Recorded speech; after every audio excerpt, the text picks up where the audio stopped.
हाँ भैया, नाही भाई नमो है रहा 4 बीघा जमीन रही, कहूँ ज्यादा नहीं रही। हाँ तो वह सब लिखी का रहा, तो वह सोचते हैं यार कि नहीं वो भरी याद भैया कोनो मेर। हाँ यही तरबे लगी जाए भैया, का हाल है? ठीक है।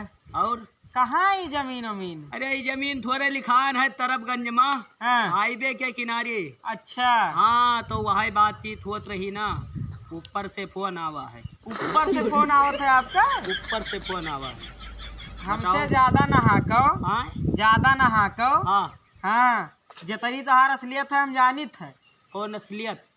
समूह का कर्जा लिहा रहे हो तो तोहार छोटकऊ तिवारी नाम है। हाँ तो वह मुहर्रब बैठ के पूछा था तू यहाँ खेत में बैठा हो? कहाँ है? हाँ? कहाँ है? घरा बैठा है। हाँ? घरा बैठा है।